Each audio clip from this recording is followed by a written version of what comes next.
asalaamu calaykum waraxmatullaahi wabarakaatu kulanti wacan oo wanaagsan khiyaarta ah hawada naga daawanaysa idil ahaantiinba meelba aad dunida ka joogtaan halkani waa liban kulow waxaa la joogaa saaxiibkay nuur mooge official oo aanu kala sheekaysan doono qisooyin la xiriira arrimaha tahriibta. nuur, marka hore kusoo dhawow barnaamijka. my brother liban waa ku dhowahay waan idin salaamaya adig iyo asxaabta kugu xiran waa dhowahay brother. nuur mooge, aan ku bilaabe sidaad og tahayba tan iyo markii soomaaliya ay burburtay badi dadka soomaalida ahay waxa ay noqdeen kuwo ka kala cararay wadanka. adigu weli wadanka ma ka baxday? haddii aad baxdeen ilaa intee wadan ayaad tagtay? liban waan tahriibay waana ka tegay wadanka waxaana isku maray niyahow waxaana tegay dhowr wadan. kolay wadamada aan u tahriibay marka horeyse Kenya ka mid ahayd ilaa South Africa, Mozambique, dhulkaasoo dhan brother waan maray waana tegay. Mozambique ilaa South Africa waan u imaan doonaa, laakiin waxaan rabaa inaan fahmo marka koowaad bixitaankaagii hore ee aad Soomaaliya ka tegaysay ee aad ku gaaraysay Kenya oo Soomaaliya daris la ah, ilaa intee magaalada soo martay, xaggeedse u martay? ma gaari baad raacday mise diyaarad baad ku tagtay? liban waxaan raacay gaari waxaana maray niyahow jilib ilaa iyo dhankaas Doble. kule magaalooyinka kalena niyo ma garanayo, laakiin waxaan ka xasuustaa waxay tahay jilib Doble dhankeeda saasaan ugu galnay brother. ma fahan waxa gelidaadii xadka bal nooga sheekay.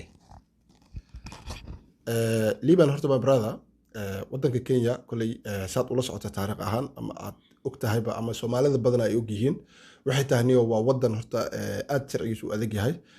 qofka hadduusan sharci lahayn dhibaato fara badan la kulmaayo. niyow tahriib aniga waxaan marnay Garissa, Koran ka marnay ilaa iyo Nairobi aan ka tagno brother, saasaan ku soconay. ma fahan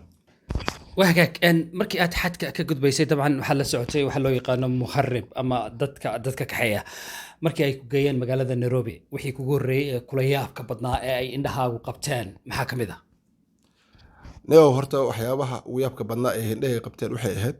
niyow markaan Kenya lugta geliyaba naaga qaaban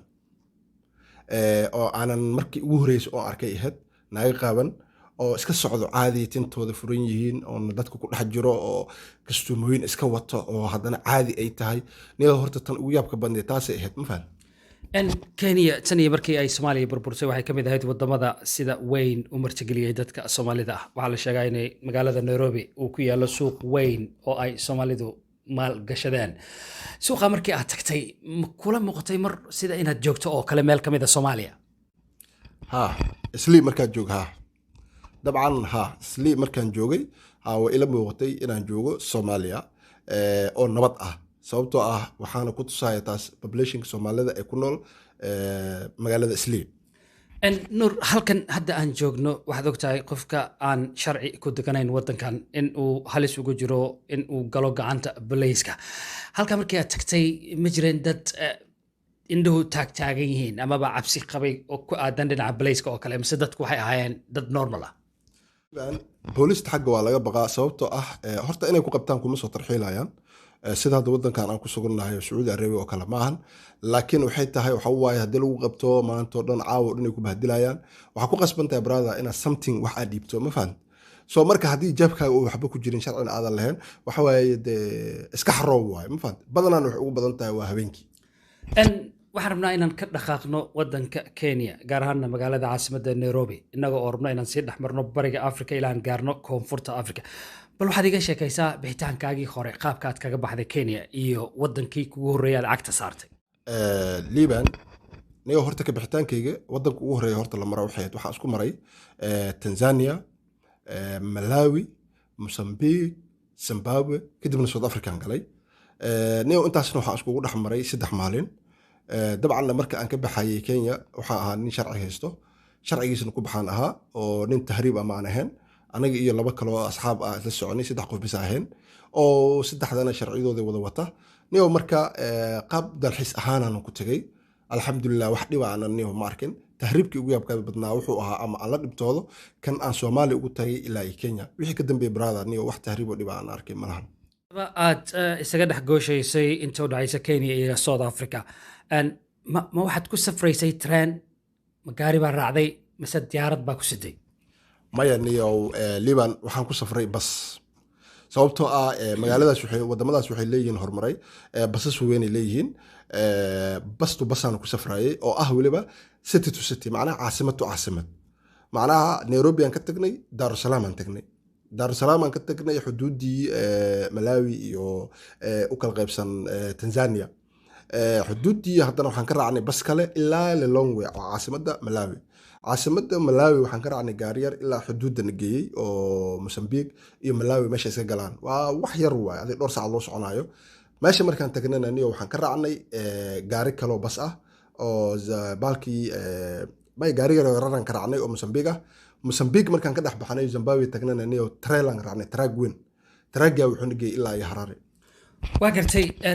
markii kugu horreysay aad cagta dhigto ciidda waddanka South Africa adigoo nabad qaba halkii aad haddaba cagta koowaad dhigtay xaggee ahayd niyo xuduudda Bay Bridge xuduudda Zimbabwe iyo South Africa taasaa igu horreysay waxyaabaha kale oo igu yaabka badnaa waxay ahayd niyo markaan arkay waddan dhisan oo niyahow caddaan ciidan ah iyo wax markaan arkay niyo waxaan siri niyo Australia miyaad soo gashay niyo waayo sababtoo ah caddaan labisan waddan le niyahow kaal araga Afrikada kale aan ku arkin wadooyinkoodii wixii markaan arkay niyo waxaan kala garan waayey inaan Afrika joogo iyo in Australia la sheegayo naftarkeeda aan dhex joogo ma fahan ilaa laga dhaho welcome to South Africa waa gartay South Africa markii aad tagtay adiga oo nabad qaba dabcan waxaad ku qasbaneed inaad tagto xerada UNHCR ta si aad isu diiwaan geliso diiwaangelintaadii halkaa maxaad kala kulantay sideese lagu qaabilay horta Liban mid aan kaaga dhaco waxay tahay horta xagga xarqa xooti malahan immigrationka wuxuu ku siinayaa niyo marka xuduudda ka soo gasho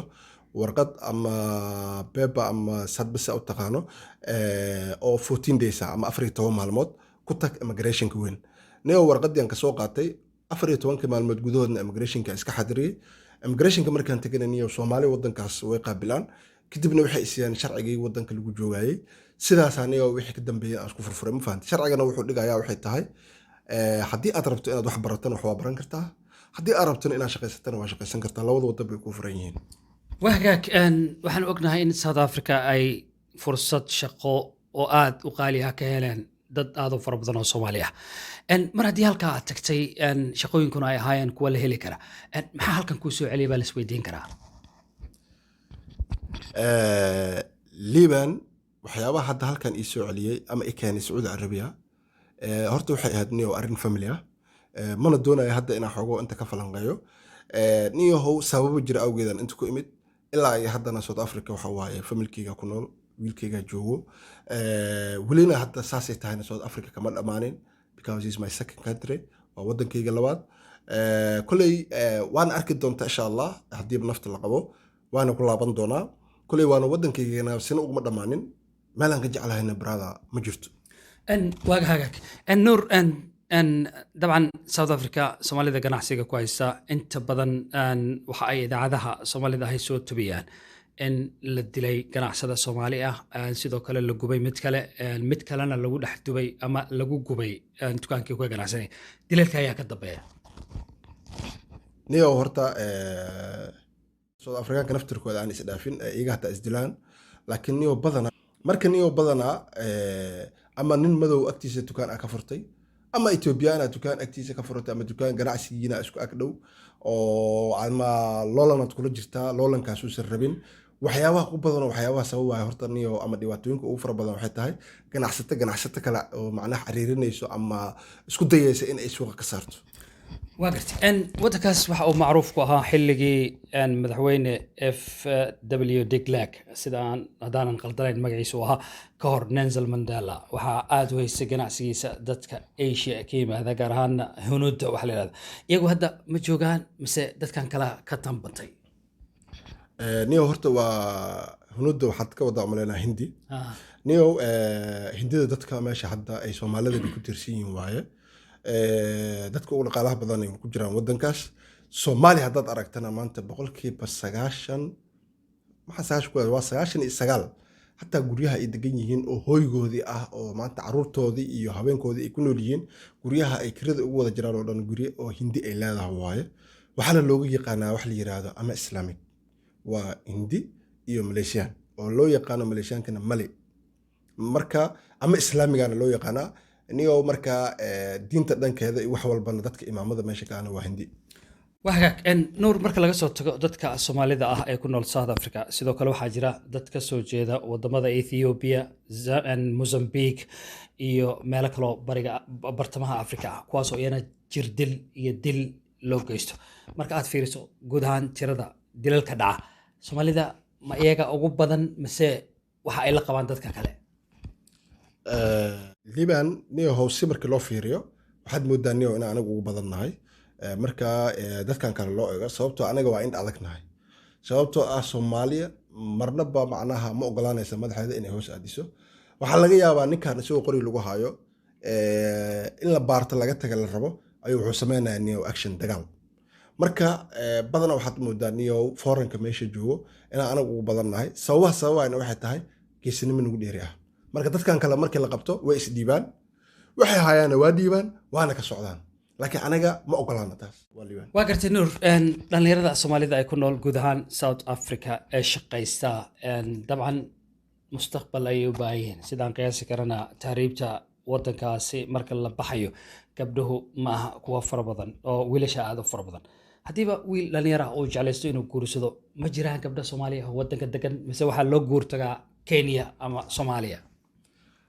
niyo waa jirtay oo hablaha Soomaaliyeed ee wadankaas cariiri ku ahaayeen laakiin maanta waxa waaye Soomaaliya maasha Allah waxa waaye waa milyan maantana boqolkiiba adiga 7 boqolkiiba adiga 60 ama dhihi karaa ama boqolkiiba 60 meesha ka guursadaan naga meesha ka helaan adiga boqolkiiba 40 de waxa waaye Soomaaliya soo aadaan hadba sida hadda qurbaha aad ka aragta hataa badanaa dadka qurbaha meel kasta ay kala joogaan hataa Soomaaliya marka hadda waxa waaye South Africa hablo Soomaaliyeed way buuxaan sidii hore lama ahan. Dadkii cadaanka ahaa ee markii hore dabaqada sare ku noolaa wadankaasi ka hor Nelson Mandela hadda noloshooda waa sidee? Liban wax isbedelay ma lahan noloshoodana waa sidii leh sababtoo ah waxa waaye nidaamka iyo sharciga isbedelay mooyaane iyaga isma bedeleen. Cadaankiina wadankaas sidii uu ku yahay waxaa soo labeeyay waa Hindi waxaa soo saddexeeyo Maleesiyaan niyahow marka dhaqaalaha dhanka midabka cad ayuu weli ku sareeyaa. Mar haddii dadka Soomaalida ahi aanay tiro lahayn oo ay tuulo ka shaqaystaan wadanka South Africa ma jirtaa jaaliyad ama urur u taagan midaynta dadka Soomaalida ah si ay uga xog hayaan u ogaadaan bal cidda dhibaato gaartay iyo cidda u baahan in la caawiyo? Liban waa jiraan Somali community leedahay waana jiraan waana 9 gobol 9ka gobol walbana way xafiisyo ku leeyihiin. Tira ahaan ma la og yahay bal dadka Soomaalida ah oo halka ku nool ma diiwaan gashan yihiin mise cid og ma laha? niyo maya taas maya ma diiwaan galsana sababtoo ah tira koob oo rasmi oo Soomaali lagu sameeyay